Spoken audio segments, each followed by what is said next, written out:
I've got this quad when it was too dark outside. Well, it seems a bit late for shootings, but this feeling. Frankly speaking, I'm quite a curious person, so I strained at the leash to try this thing right now. I literally wouldn't be able to sleep without trying it. So let's take a couple of cameras, take a seat on the quad and let's go. Let's test this piece of machinery, electric ATV with a simple title, Offroad M2.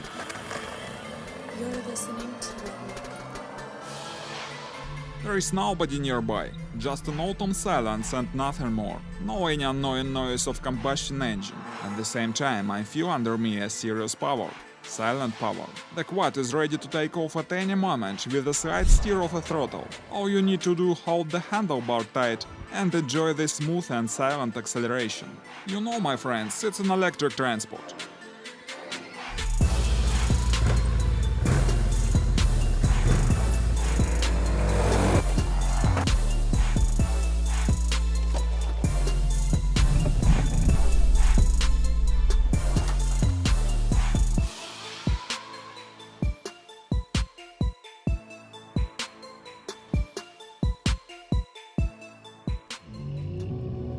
Hi guys, as usually it's me, just a voiceover, and you're watching Review Machines. And while there is still enough light, let's look closer what we have here today. Well, and today we have Chinese electric ATV Offroad M2. Frankly speaking, it's the simplest device with a cheap price. It can be compared to a regular gasoline version. So what's very interesting for me today, if this electric quad can compete with its regular analog.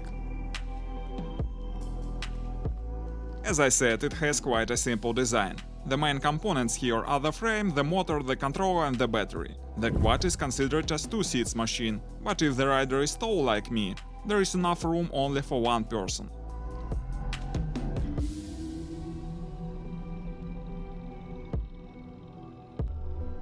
Then I can say I like the exterior. As opposed to numerous other Chinese machines, the design here is so reserved, absolutely not bright and cheap. It looks serious and quite aggressive. What do you think of the look, guys? Please post your comments. Meantime, it's almost night outside, but you might have noticed my new helmet.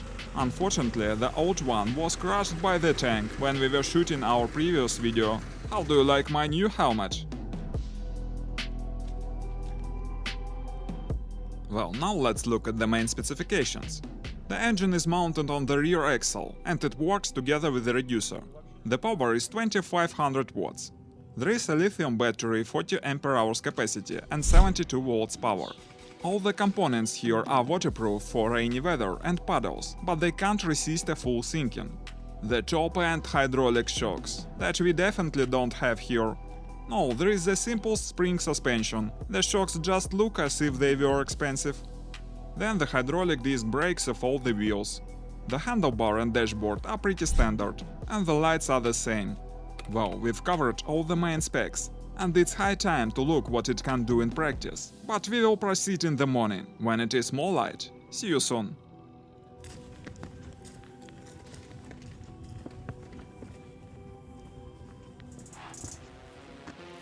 Well, it's a new day. The quad is fully charged and ready for the tests. We want to make the most of this machine today, but I'm not so experienced rider. That is why we invited a real professional motocross rider. Meet Maxim Kalinichenko. Thanks him a lot for taking part in our shootings.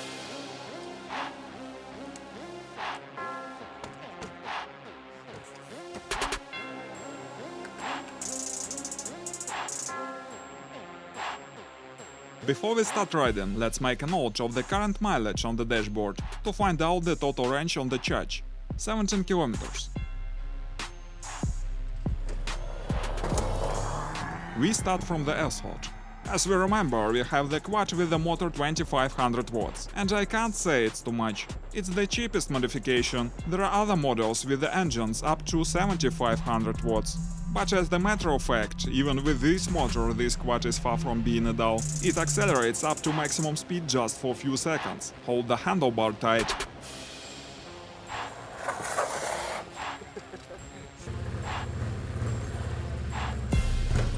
It's so rapid that we even decided to do a drag race with my gasoline quad. Of course, it's other class machine with almost a liter capacity 2-cylinders engine. Nevertheless, it's so curious to see the results of the race.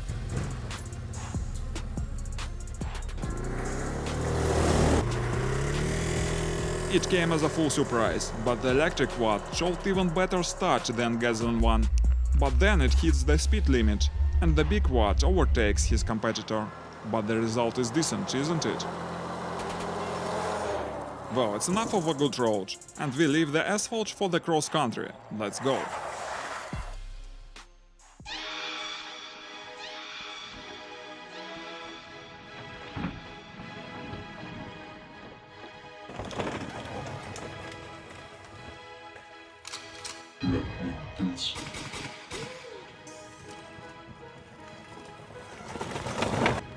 Forest roads, cross-country ways, light off-roading – that is what this quad is cut out for. Its maximum speed is limited at 45 km per hour. That may be not so impressive for asphalt, but quite enough for cross-country. Push slightly the accelerator, and the quad instantaneously takes off through the autumn forest. It's so fun to ride this thing here.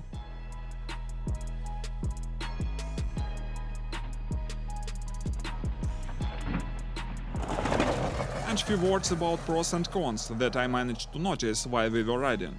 First of all, the huge advantage of the machine. In our country, it doesn't require to be registered with this engine. You just need any driver license to drive on it legally, even on the city roads. The next advantage of the quad, it has the simplest design, so it should be reliable. It doesn't need serious maintenance. You don't need to change oil, just charging the battery. As to the drawbacks, frankly speaking, it can't be considered as a real ATV. It's just a real drive with differential, so it can't resist any serious mud.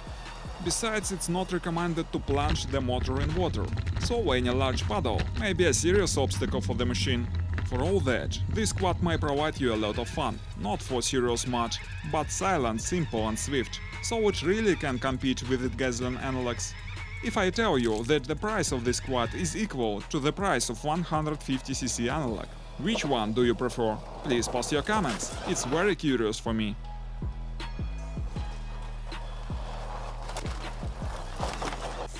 Meantime, we noticed another not very pleasing thing. The suspension turned out to be quite tough. Besides, its travel is too short, and as a result it's quite uncomfortable to ride the thing on rough terrain. But when we were riding with a passenger, it seemed to us even more soft and comfortable. Probably it's adjusted for riding a quad with a passenger. And what conclusion can we make out of our tests? First of all, as I said, it's not an off-roader. On the other hand, I can't say it's just a toy. No, it still can be useful for some certain purposes, where you can't use any combustion engines, for their exhaust and noise.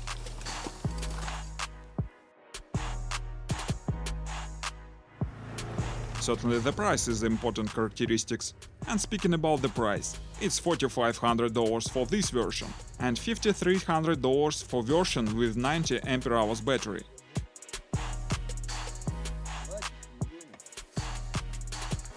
By the way, we have one more important thing to mention. We've ridden on this quad all day long today, till the battery is absolutely empty. As you may remember, we made a note of 17 km on the odometer before we start our test. And now we have 58 km, so the total range for today is 41 km. Not bad, taking into account many jerky accelerations and cross-country riding. That is definitely not good for battery life.